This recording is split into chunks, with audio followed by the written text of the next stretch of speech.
Hello guys, welcome to another video. One thing you'll start seeing a bit more on my channel is I love sort of mucking around with boneyard builds. On any of the WhatsApp groups or Discord groups or whatever it is, I'm constantly scouring boneyard just because I like to build stuff. And I got this the other day, really cheap. This is a marui, as you can see from the main Japan marui markings, hk45. Okay. Actually one of my least liked pistols. I don't really hate this grip. It looks terrible. Really comfortable, mind, but it just looks atrocious. So I'm going to need to do something about this at some point. But I mean, looking at it like that, it looks really good, doesn't it? It's not beaten up too much. It's got a bit of holster wear on it. You can see where it's been in a holster. Obviously, it's still a plastic slide, just as normal Tokamarus are. Not a lot of wear. Magazine is good. It's gas tight as well, which is good. So, yeah, that's great. So, you're probably asking, okay, so what's wrong with it then? Well,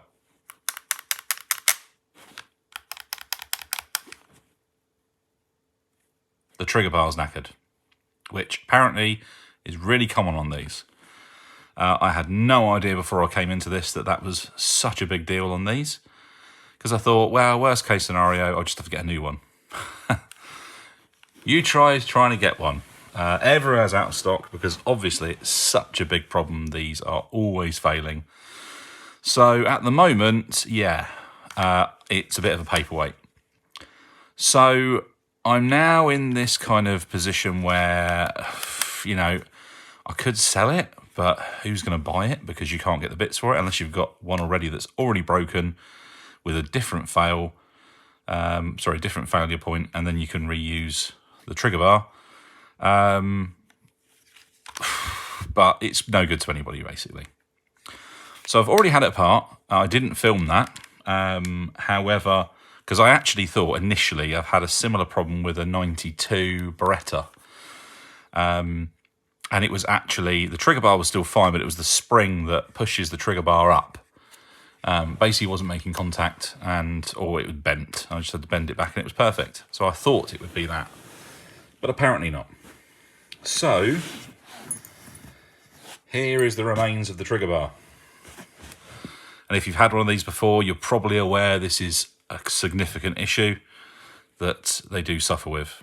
By the looks of things, it has been glued together at some point. Why anyone thought that was going to do anything, I don't know. But yeah, it has clearly sheared off. Now, again, I looked everywhere to try and find one. No one has them in stock. They're really cheap, but again, completely out of stock everywhere. So I'm going to attempt, notice I'm using the word there, attempt to make one of these. Now how I'm going to do that is with a piece of flat alloy plate. I've already etched on one side, and you can see here, I've scratched into the side of it the shape of this.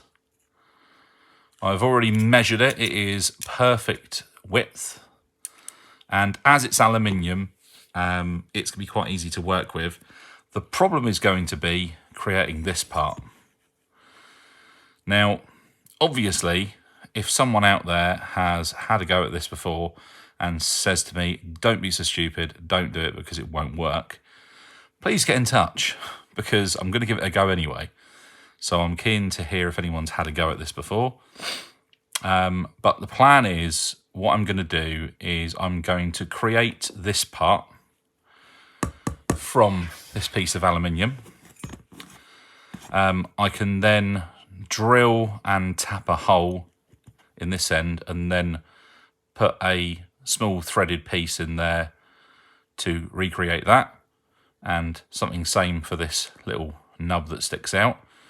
I'm not sure what I'm going to do about this little ridge here, but having looked at it, I don't think it makes a big difference. So fingers crossed I won't have to worry about that. I think The reason why that's there is because there's this little groove under here, which is for, ironically, the thing that I thought would have failed, which was the trigger spring, or the trigger bar spring, sorry, that sort of holds that up. So I think they've bulked this out just to give that a little bit more room to fit in there. I'm pretty certain I can make a small enough cut in the underside of this with my milling machine to try and replicate that. This little cutout here, again, I think I can mill that out with a milling machine, no problem at all. This part is going to be the tough bit. Now, obviously, I don't want to spend weeks making this. You know, I really want it to be an afternoon job. But what I'm going to attempt to do is to cut this part off. So this part that sticks out, and you can just about see that. If I put my hand behind it, the bit that pokes out here, I'm going to look to cut that off along here, which will leave behind basically this part that I've already has got broken off. And then I'm going to attach it to this like so, using, well, I'm not sure yet. I mean, I have a plan. Whether it's going to work or not, God knows. It might work. This might be the stupidest idea ever, but I'm going to give it a go. Because I'm not prepared to wait around for years for Tokamarui to start making these parts again. So, yeah, I'm going to attempt to mount this on there somehow. Probably I'll drill, tap, and Loctite it into place. And then I'll put 2 small machine screws in the other side to try and hold it in place. And to be fair, that will be pretty strong. Considerably stronger than this part here. Because, I mean, I don't know if you can see where it is broken. It is super thin. Bad mark for Tokamarui there. That is not very good. So, yeah, that's the plan. We'll have a quick look inside this anyway, so you can see, one, how it comes apart. 2, take the pistol apart. It's very much like any of the HK pistols. You need to cock the action, push the slide back to a certain point, and then you can release this part, which is your slide release, and then the slide comes off the pistol. You can see a distinct part missing here, which obviously attaches to there. There's that trigger bar spring, which I thought would had popped out of place. How wrong was I? Inside here is, you know, it looks fine, to be fair. It's not too bad. As far as I can see, it doesn't like it's had a hell of a lot of wear, if I'm honest, which is a bit worrying. It just goes to show that these parts are not that strong. But overall, the inside of the pistol looks pretty good. God, I hate this grip. I mean, let me know in the comments, what do you think of these grips? I think it looks absolutely atrocious. By the way, I know this is what the original pistol looks like, but again, I don't like that. So, looking at the slide, we've got some metal sights on here, which is standard Tokamarui, really. We've got this guide rod here. Now, notice there is a little rotation to adjust the hop up, which is interesting. That's quite a good idea. And we've got a nice big nozzle there. Now, I must say, the size of the nozzle is impressive. That would really run a metal slide really well.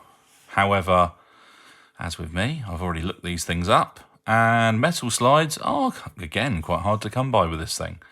It seems like, you know, manufacturers just go, what guns sell really well? Let's make parts for those. Funny that.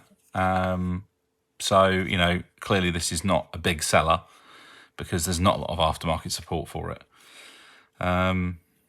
So, yeah, that's the inside of that at the moment. So we want to put this back together for now. I could do a full strip down of it, but to be honest with you, does anyone want to see that? I mean, let me know. If you want to see that, I can do that, no problem. Problem is, we've now got the hammer cocked. I can decock it with the decocker, which is nice. I can just push that down and it will decock the action. So there we go. Another build. So I'm going to try and do this at some point. I might get a chance this weekend, we'll see. and try and cut this out and cut out the other part as well. To be honest with you, I never really have any kind of action plan as to when I'm going to do this stuff. It really just depends on how busy I am. You know, we've all got lives and things going on. So if I'm not very busy, I might do it. If I'm really busy, then I'll probably wait until maybe one evening in the week and I'll have a look, or another weekend. But I thought I'd introduce you to the build. I say build, it's not really a build, is it? To fix this stupidly weak part. And hopefully make it stronger than it was before, because that piece of aluminium, I know these are made of an alloy, but the difference is this is cast. Cast parts, when they are put in when it's tipped into the mould, and it cools, it causes lots of crystallization in amongst all the metals. And this is a mixture of different metals. So they don't bond together very well. And where it crystallizes, apparently it then causes, you know, very small weak points in it. Anyone who's had a receiver break on a hk45 will know exactly what I'm talking about. Whereas this is a piece of aluminium. Don't be confused alloy with aluminium. This is a sheet piece of aluminium, and it is pretty strong. I could bend that, but it's very strong. Now I could use steel, and I could quite easily make it out of steel. It would also mean that I could weld it potentially, but I can't do anything with this. This is obviously pot metal of some description, so I can't weld that onto steel. So I'm going to have to come up with probably the same method of drilling, tapping and Loctiting it into position. So I might as well work with some metal that's easier to work with, and I was going to say cheaper, but it's not really cheaper than mild steel. So yeah, boneyard build. What I'm going to do with it afterwards, I don't really know, if I'm honest. If you've got any ideas, let me know. If you guys know of any aftermarket parts I can use on this, I mean, a metal slide and barrel would be lovely. Let me know. I could, I suppose, get it Cerakoted. If I keep this, I'm definitely going to stipple this grip. And who knows, I might do a video about stippling. You've seen one of my stipple jobs before, and I'll be honest with you, that attempt wasn't very good. I've come a long way since then. So I might show you how I do the stippling. But let me know in the comments what you think, and I'll see you again in another video.